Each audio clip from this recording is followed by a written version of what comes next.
Assalamualaikum warahmatullahi wabarakatuh. Perkenalkan, nama saya Tia Saifada dari Manajemen E dengan NIM akhiran 223. Di sini saya akan menjelaskan tentang analisis dan penyajian data 1. Sebelum melakukan analisis data, langkah yang perlu dilakukan peneliti sebelumnya ialah pengolahan data. Meskipun jenis data dan pengolahan yang digunakan berbeda, akan tetapi dalam teknik pengolahan data umumnya akan tetap sama. Berikut merupakan beberapa teknik dalam pengajian data, diantaranya yaitu yang pertama yaitu pengumpulan data. Pada tahap ini, peneliti mengumpulkan data-data yang akan dibutuhkan dalam pengolahan data.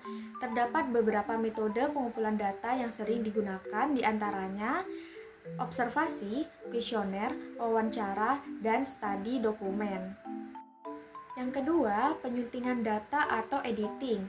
Editing dalam pengolahan data adalah kegiatan memeriksa kelengkapan dan meneliti data-data yang telah dikumpulkan, terutama dari kelengkapan jawaban, keterbacaan tulisan, kejelasan makna, kesesuaian, dan relevansi dengan data yang lain.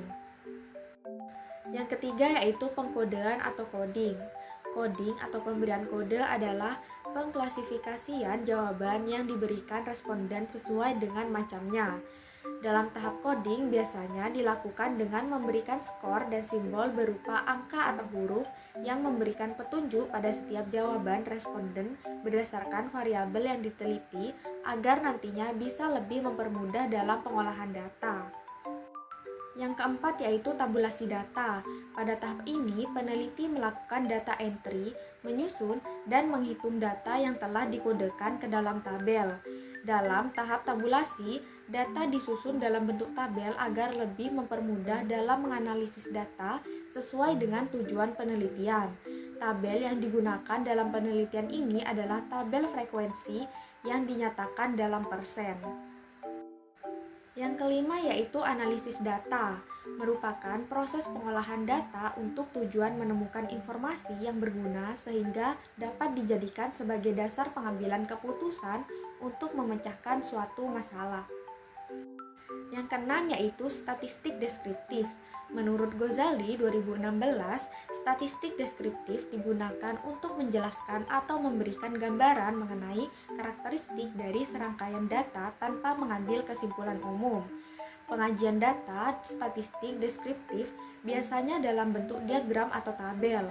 Analisis statistik deskriptif terdiri dari nilai mean, median, maksimum, minimum, dan standar deviasi. Yang ketujuh yaitu statistik inferensial atau uji kualitas data. Statistik inferensial merupakan serangkaian teknik yang digunakan untuk mengkaji, menaksir, dan mengambil kesimpulan berdasarkan data yang diperoleh dari sampel untuk menggambarkan karakteristik atau ciri dari suatu populasi.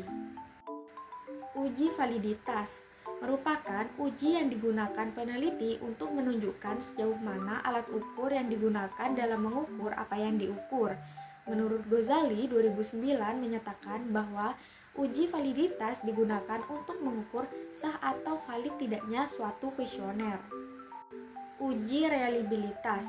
Menurut Sumadi Suryabrata 2004, reliabilitas menunjukkan sejauh mana hasil pengukuran dengan alat tersebut dapat dipercaya atau diandalkan.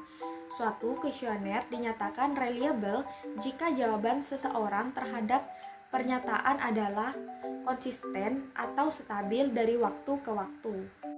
Yang kedelapan yaitu statistik inferensial atau uji asumsi klasik dan regresi linear berganda dan korelasi. Yang pertama, uji asumsi klasik. Menurut Ghazali 2018, uji asumsi klasik merupakan tahapan awal yang digunakan sebelum analisis regresi linear berganda.